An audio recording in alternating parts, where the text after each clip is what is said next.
ഭാരതം എന്ന് കേട്ടാൽ അഭിമാനപൂരിതമാകണം അന്തരംഗം.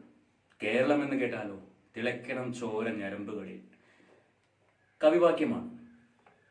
കൊച്ചു ക്ലാസ്സുകളിൽ നമ്മളെല്ലാവരും പഠിച്ച് കേട്ട് വളർന്ന ഒരു വാക്യം. എന്നാൽ ഇന്ന് കാലം കഴിഞ്ഞപ്പോൾ നമ്മളെല്ലാം വളർന്ന് മുതിർന്നപ്പോൾ ഭാരതം എന്ന് കേട്ടാലും കേരളം എന്ന് കേട്ടാലും ലജ്ജിക്കേണ്ട ഒരു അവസ്ഥയാണ്. ഞാനിത് പറയാൻ കാരണം കഴിഞ്ഞ ദിവസം ഒരു വീഡിയോ കണ്ടു. രണ്ട് വിദേശ ദമ്പതികൾ ലോകം മുഴുവൻ സഞ്ചരിച്ചുകൊണ്ടിരിക്കവേ കഴിഞ്ഞ കുറേ വർഷങ്ങളായിട്ട് അവരുടെ ദിവസം സ്റ്റാർട്ട് ചെയ്യുന്നത് ചിലപ്പോൾ ഓരോരോ രാജ്യങ്ങൾ അല്ലെങ്കിൽ ഓരോരോ സംസ്ഥാനങ്ങളിലായിരിക്കും. അങ്ങനെ അവർ യാത്ര ചെയ്ത് ഇന്ത്യയിലും എത്തി. ഇന്ത്യയിലെത്തിയപ്പോൾ ജീവിതത്തിൽ ഇന്നേവരെ അവർക്ക് നേരിടേണ്ടി വരാത്ത ഒരു മോശപ്പെട്ട അനുഭവം അവർക്ക് ഇന്ത്യയിൽ നേരിടേണ്ടി വരുന്നു. നോർത്ത് ഇന്ത്യയിലാണ്. ജാർഖണ്ഡിൽ വെച്ചിട്ട് ആ ദമ്പതികളിൽ ഭാര്യയ്ക്ക് 7 പേരിൽ നിന്ന് റേപ്പ് നേരിടേണ്ടി വന്നു. 7 പേർ ചേർന്ന് അവരെ റേപ്പ് ചെയ്തു. ശരിക്കും ഇന്ത്യക്കാരെ മുഴുവനും ലജ്ജിപ്പിക്കുന്ന ഒരു വാർത്ത. തല താഴ്ത്തി നിൽക്കേണ്ട ഒരു അവസ്ഥ 7 നരാധമന്മാർ ചേർന്ന് ഉണ്ടാക്കി വെച്ചിട്ടുണ്ട്. അധികം ഒരു മാധ്യമങ്ങളും ഇത് വാർത്തയാക്കിയിട്ടില്ല. ഒരു പക്ഷേ ഇലക്ഷൻ വന്നതുകൊണ്ടായിരിക്കാം. കാരണം ഈ ഇലക്ഷനിൽ മറ്റു പാർട്ടിക്കാർക്കെടുത്ത് എടുക്കാൻ പറ്റുന്നൊരു ആയുധമാണല്ലോ. അതുകൊണ്ട് തന്നെ പ്രധാനപ്പെട്ട ഒരു മാധ്യമങ്ങളിലും ഇത് വാർത്തയായിട്ട് കണ്ടില്ല. കഴിഞ്ഞ ദിവസം ഇൻസ്റ്റാഗ്രാമിൽ നമുക്ക് എല്ലാവർക്കും അറിയാം മല്ലു ട്രാവലറുടെ ഒരു ഇൻസ്റ്റഗ്രാം പോസ്റ്റ് കണ്ടിട്ടാണ് ഞാനിത് അറിയുന്നത്. അതിനെ ചുറ്റി പിന്നെ ഒരുപാട് പേരുടെ പോസ്റ്റുകൾ കണ്ടു. അപ്പൊ നമുക്ക് ആ മല്ലു പറഞ്ഞ വാക്കുകൾ ഒന്ന് കേൾക്കാം. അതിനുശേഷം ആ ദമ്പതികളെ നമുക്കൊന്ന് കാണാം. കഴിഞ്ഞ കുറച്ച് ദിവസങ്ങളിലായിട്ട് എനിക്ക് ഇൻസ്റ്റാഗ്രാമിലൊക്കെ ഒരു മെസ്സേജ് വരുന്നുണ്ട്, ഫെർണാണ്ടോ എന്ന് പറഞ്ഞിട്ട്. അപ്പം ഞാൻ അത് ശ്രദ്ധിച്ചില്ല, കാരണം റാൻഡംലി ഒരുപാട് മെസ്സേജ് വരുന്നുണ്ട്. അപ്പം ഇന്നലെ ജസീല എന്നോട് പറഞ്ഞു, മല്ലു ഇങ്ങനെ ഒരു സംഭവം നാട്ടിൽ നടക്കുന്നുണ്ടല്ലോ. ഞാൻ ഓപ്പൺ ആക്കി നോക്കിയപ്പോൾ ഞാൻ ഞെട്ടിപ്പോയി. കാരണം ഒരു ബൈക്കേഴ്സിന്റെ കപ്പിൾസ്, അവർ ലോകം മുഴുവനും കറങ്ങി വരുന്നൊരു കപ്പിൾസ്, അവർ നമ്മുടെ നാട്ടിൽ വന്നു. സൗത്ത് ഇന്ത്യയിലൊക്കെ യാത്ര ചെയ്ത് അവർ നോർത്ത് ഇന്ത്യയിൽ പോയപ്പം ജാർഖണ്ഡ് എന്ന് പറഞ്ഞ സംസ്ഥാനത്ത് വെച്ചിട്ട് അവർ മൃഗീയമായി റേപ്പ് ചെയ്യപ്പെട്ടു. 7 പേര്. ഞാൻ അവരുടെ പ്രൊഫൈല് എടുത്തു നോക്കുമ്പോൾ വാസ് ഷോക്ക്ഡ്. കൂടുതൽ ഞെട്ടിപ്പോയി. കാരണം ഈ വ്യക്തികൾ, ഞാനും എൻ്റെ കുടുംബവും ഇറാനിൽ യാത്ര ചെയ്യുമ്പം ബന്ദർ അബ്ബാസിൽ ഞങ്ങളുടെ കൂടെ ഉണ്ടായിരുന്നു, എൻ്റെ മക്കളുടെ കൂടെ ഉണ്ടായിരുന്നു. എൻ്റെ അവിടുത്തെ വീഡിയോസ് കണ്ടാൽ മനസ്സിലാവും. ഞങ്ങൾ ഒരുമിച്ച് വണ്ടിയിൽ പോയിട്ടുണ്ട്. ആ വണ്ടിയിൽ നിന്നൊക്കെ അവരെ വ്ളോഗിൽ ഞാൻ ഇട്ടിട്ടുണ്ട്.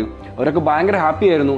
ആ സമയത്ത് ഞാൻ അവരോട് ഒരു കാര്യം ഞാൻ അവരോട് അന്ന് പറഞ്ഞിരുന്നു, നിങ്ങൾ ഇന്ത്യയിൽ യാത്ര ചെയ്യുമ്പോൾ നിങ്ങൾ സൗത്ത് ഇന്ത്യയിൽ ഫോക്കസ് ചെയ്യുക. നിങ്ങൾ നോർത്ത് ഇന്ത്യയിലോട്ട് പോകുമ്പം നിങ്ങൾക്ക് അപകടമാണ്. ഞാൻ അന്ന് എൻ്റെ നാവ് കൊണ്ട് പറഞ്ഞൊരു കാര്യം, അത് അപകടമാണെന്ന് അവരോട് പറഞ്ഞിരുന്നു. ഞാൻ നേരിട്ട് കാണുന്ന ഒരുവിധം എല്ലാ ടൂറിസ്റ്റുകളോടും ഞാൻ കോമൺ ആയിട്ട് പറഞ്ഞൊരു കാര്യം ഇത്: if you are coming to India, come to south India. നിങ്ങൾ നോർത്ത് ഇന്ത്യയിലോട്ട് പോകുമ്പോൾ നിങ്ങൾ കെയർ ചെയ്യണം എന്നുള്ളത്. ഓക്കെ, അപ്പൊ ഇതാണ് മല്ലുവിന്റെ ഇൻസ്റ്റാഗ്രാം പോസ്റ്റിൽ കണ്ട വാർത്ത എന്ന് പറയുന്നത്.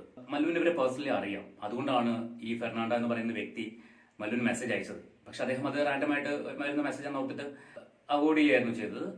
അത് തുറന്നു നോക്കിയപ്പോൾ കണ്ട വാർത്ത അദ്ദേഹത്തിന് ഞെട്ടിച്ചു. കാരണം അദ്ദേഹം ഫാമിലിയുമായിട്ട് പോയ സമയത്ത് ഈ വ്യക്തികളും കൂടെ ഉണ്ടായിരുന്നു എന്നുള്ളതാണ്. അപ്പോൾ ഈ വാർത്ത കേട്ടപ്പോൾ എനിക്ക് എത്രമാത്രം ഷോക്ക് ആയിട്ടുണ്ടോ അതിന്റെ എത്ര ഇരട്ടി ഷോക്ക് മല്ലു ട്രാവലർ എന്ന് പറയുന്ന ഷാക്കിന് ഉണ്ടായിട്ടുണ്ടാവും. ഇനി ഈ വ്യക്തികളെ നമുക്കൊന്ന് കാണാം. ഇവരാണ് ആ ഭാഗ്യമില്ലാത്ത ദമ്പതികൾ എന്ന് ഞാൻ പറയും. കാരണം ഇത്രയേറെ രാജ്യങ്ങളിൽ സഞ്ചരിച്ചിട്ടും അവർക്ക് നേരിടേണ്ടി വരാത്തൊരു തിക്ത അനുഭവമാണ് അവർക്ക് ഇന്ത്യയിൽ നേരിടേണ്ടി വന്നത്.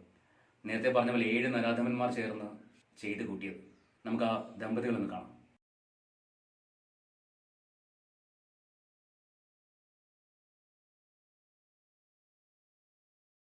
ഇവരാണവർ. ഒന്ന് ആലോചിച്ച് നോക്കിയേ. ഒരാൾക്കും ധൈര്യപൂർവ്വം ഇറങ്ങി നടക്കാൻ പറ്റുന്നില്ല ഇന്ത്യയിൽ. കാരണം എന്താണ്? നമ്മൾ ആരും ചിന്തിക്കാത്തൊരു കാര്യമാണ്. നിയമത്തെ പേടിയില്ല. ഇന്നത്തെ നിയമത്തിൽ ഒരുപാട് ലൂപ്പ് ഹോൾസ് ഉണ്ട്. റേപ്പ് ചെയ്യട്ടെ, കൊലപാതകം ചെയ്യട്ടെ, എന്ത് ചെയ്തു കഴിഞ്ഞാലും ഇറങ്ങിപ്പോരാൻ. കൂടിപ്പോയാൽ ജീവപര്യന്തം എന്താ സംഭവിക്കുന്നത്? ജയിലിലിട്ട് മൃഷ്ടാന്ന ഭോജനം, ജോലി, ജീവപര്യന്തം കഴിഞ്ഞിറങ്ങുമ്പോഴേക്കും കൈ നിറയെ കാശ്. പുറം ലോകം കാണാൻ പറ്റില്ല എന്ന ഒറ്റ വ്യത്യാസം മാത്രമേ ഉള്ളൂ. ഇങ്ങനെയുള്ളവന്മാർക്ക് പുറം ലോകം കണ്ടിട്ട് വലിയ കാര്യമൊന്നുമില്ല. അവർക്ക് അകത്ത് കിടക്കുന്നതും പുറത്ത് കിടക്കുന്നതും എല്ലാം ഒരുപോലെ തന്നെയാണ്. അപ്പോൾ ഇങ്ങനെയുള്ളവരെ ശരിക്കും തൂക്കിലേറ്റാനുള്ള നിയമം വരണം. എത്രയോ പേര് തൂക്കുകയറും പ്രതീക്ഷിച്ച് അല്ലെങ്കിൽ കാത്ത് ജയിലറയ്ക്കുള്ളിൽ കിടക്കുന്നുണ്ട്. തൂക്കാൻ ആളില്ല. ഇതാണ് പറയുന്ന ന്യായം എന്ന് പറയുന്നത്. അപ്പോൾ എന്ന് മാറും ഈ നാട്? ഇനിയൊരു മാറ്റം ഉണ്ടാകുമോ? ഓരോരുത്തരും സ്വയം ചോദിക്കേണ്ട ചോദ്യമാണ്. അത് കേരളമായിക്കോട്ടെ, ഇന്ത്യ ആയിക്കോട്ടെ, രണ്ടിടത്തും ഭരിക്കുന്നത് 2 വ്യത്യസ്ത പാർട്ടികളാണ്. 2 പേരും കണക്കാണ്. ഞാൻ ഒരു പാർട്ടിയും എടുത്തു പറയുന്നില്ല. 2 പേരും കണക്ക് തന്നെയാണ്. ഇനി പ്രതിപക്ഷം എന്ന് പറയുന്ന ഒരു ഘടകമുണ്ടോ എന്ന് പോലും ചോദിച്ചാൽ എനിക്കറിയില്ല. തമ്മിലടിയും കുതികാലുവെട്ടും മാത്രം നടത്തുന്ന ഒരു തരം രീതിയാണ് അവിടെ നടക്കുന്നത്. അപ്പോൾ പാർട്ടിയുടെ സൈഡിലൊന്നും പ്രത്യേകിച്ചൊന്നും പ്രതീക്ഷിക്കേണ്ട, ഭരിക്കുന്നവരുടെ ഭാഗത്തൊന്നും പ്രത്യേകിച്ചൊന്നും പ്രതീക്ഷിക്കേണ്ട. ഇനി ആര് ഭരിക്കണമെന്ന് തീരുമാനിക്കാൻ ജനങ്ങൾക്ക് അവകാശമുണ്ട്. ദയവ് ചെയ്ത് നിങ്ങൾ പാർട്ടി നോക്കാതെ വ്യക്തികളെ നോക്കി വോട്ട് ചെയ്യുക. എങ്കിൽ ഒരു പരിധി വരെയൊക്കെ നാട് നന്നാക്കാൻ പറ്റുമെന്ന് തോന്നുന്നുണ്ട്.